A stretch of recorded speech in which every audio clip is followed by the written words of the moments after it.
Hi everybody, welcome to another Asus Rog Ally combined with kind of DayZ showcase video. With these series of videos, what I'm really just trying to do is show you the power of a Windows handheld gaming PC. If you were considering buying it as a route into PC gaming, and especially kind of on the DayZ side of things, with maybe running like local servers and doing modding of structures. So we're going to be looking at DayZ Editor running on this. Now, remember, I do have a Steam Deck. I have bought a Steam Deck, just got one. This is the OLED model, got it before Christmas 2023. Fantastic device, but it does run on Steam OS, which is Linux-based, which means that you can't kind of do this sort of stuff. This is a non-extreme version of the Rog Ally, which Asus UK have been kind enough to lend me for a few weeks to play around with. And this basically is a Windows 11 PC. So without further ado, let me dive in. Now, obviously, what I've done here is the Ally is in a dock, USB-C dock, which means that I can connect a wireless keyboard and mouse to it. And I've actually got a battery pack connected to it as well, which you can kind of just see in the corner of the video there. So if we fire up the DayZ launcher like this, and I know these are a bit weird to watch, aren't they, because of the size on the screen, but if we go to mods, and you can see we've already got the DayZ editor loaded up as mods, so we just click play. So what this will now do, if you're not familiar with the DayZ Editor Mod by the amazing Inclement Dab, is that it is a way to, it's a map editor basically for DayZ, so it allows us to add structures and stuff and trees and bush and all that sort of stuff to the map, and then we can upload it as a custom JSON, and we can add it not only to PC DayZ, but we can add it to console DayZ with custom object spawners. Now, I'm not going to be showing you how to do that in this video. I've done loads of those already. Just do a Google search or a YouTube search for how to use DayZ Editor, and you'll see that. This is really just a showcase, just to show that you can actually do this, and you could, for example, plug the Rog Ally. Let me turn the sound down a little bit, into a dock or a dongle which has HDMI ports onto it, which you could then plug it into a bigger monitor. So you could do this, and it could be a cheap way in.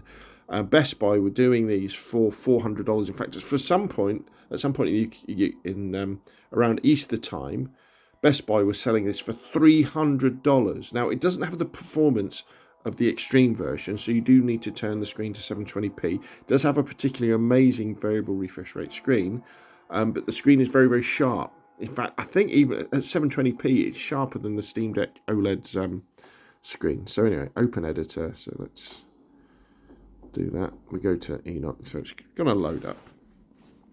And generally what people do with the DayZ editor is that they create towns, or they add things like roadblocks and trees and give the map a more lived-in feel. On PC, the other thing that you can do is you can actually take stuff away as well.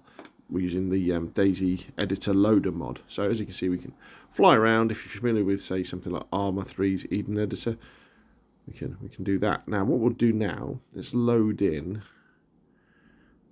open. Let's load in a thing that I've done. So there we go. So this is a castle I made quite a long time ago up at Sinistock. You may be familiar with it. It's like a football field above. So Sinistock is down there. We're up in the kind of the northwest part of China. So there's Sinistock. And somebody asked for me to make them a castle. So I did. So I made this simple castle. There we go. Let's hide the...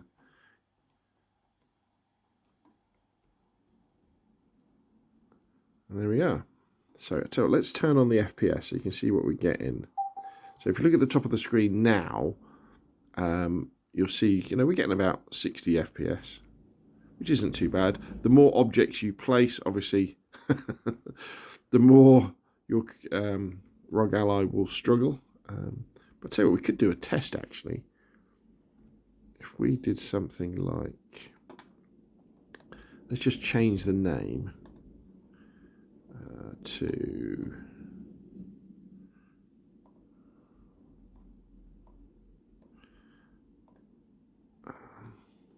Sinistock Editor Castle Test. So let's, oh no, that's not what we wanted. Editor test.dze.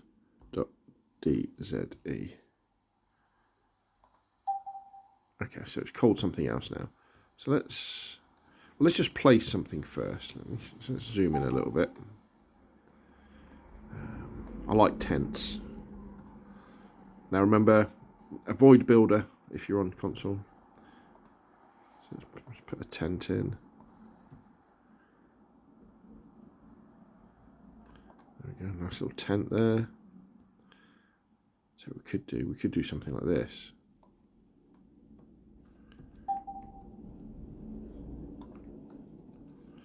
Now we've got two castles. How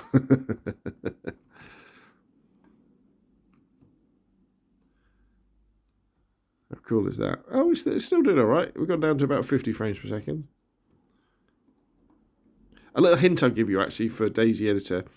If you've got a slower PC, or in general actually a good practice is if you are making absolutely massive structures with hundreds if not thousands of elements to them, don't do them in one massive file. Do them in a few different ones.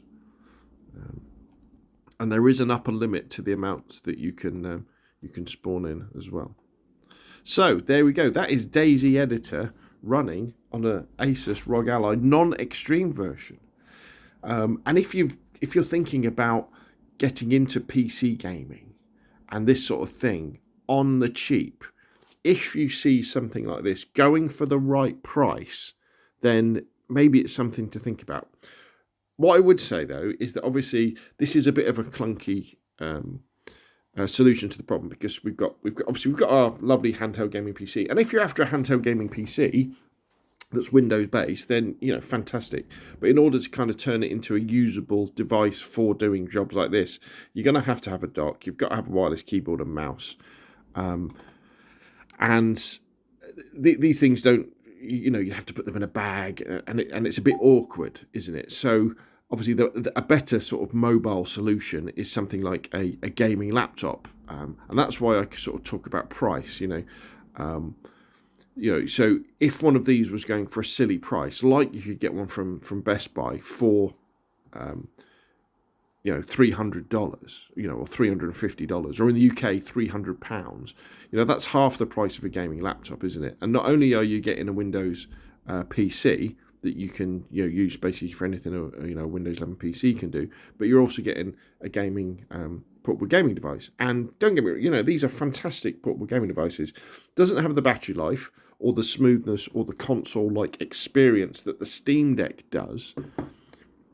And it has all the disadvantages that Windows have, in the fact that Windows isn't optimized for the handheld gaming PC experience. Maybe this year, maybe it will be. We'll kind of have to see that, where the Steam Deck really is a console-like experience. But as a cheap way in, this is an option. This is an option. On my kind of view of the Steam Deck, which is Steam OS based, which is Linux based, and devices like the Rog Ally or the Lenovo Legion Go or the new MSI Claw, the Windows-based machines, is that I think if you've already got a gaming PC or a gaming laptop and you've already got a mature Steam library, then the Steam Deck is probably the way to go, because you're buying it for the mobile experience, and you'll probably be familiar with some of the frustrations that you can have with gaming on PC. And with the Steam Deck, that basically is you can't install everything because it is Linux based, so you can't have PUBG running on it, for example, and it's a bit of a pain to get the Epic launcher on it, a bit of a pain to get the GOG launcher on it. Whereas if you haven't got anything, say you've only got a console, and are thinking, right, and you don't have a mature Steam library, this is definitely a way in. And many games, most new games now, that are coming out on console and PC, the PC versions of them do have great controls, But don't get me wrong. I mean, I should really say that I wouldn't buy one of these to play DayZ PC, because the version of DayZ you're paying is the PC version, obviously, because it's a PC. Because really, DayZ PC doesn't have the console controls on it in the way that DayZ Xbox or PlayStation does, and you really need to have a keyboard and mouse plugged in to be able to play DayZ, and obviously, you know, do things like this. Same for Arma 3. Arma Reforges differently because Arma Reforge has proper gamepad controls. So there we go, something to think about, and hopefully this showcase of the amazing DayZ Editor Mod running on the non-extreme version of the Z Ally has given you food for thought. But what do you think? Put your questions and comments down below. If you enjoyed the video, hit like. If you want to see more of the same, press subscribe, and I will of course see you again soon.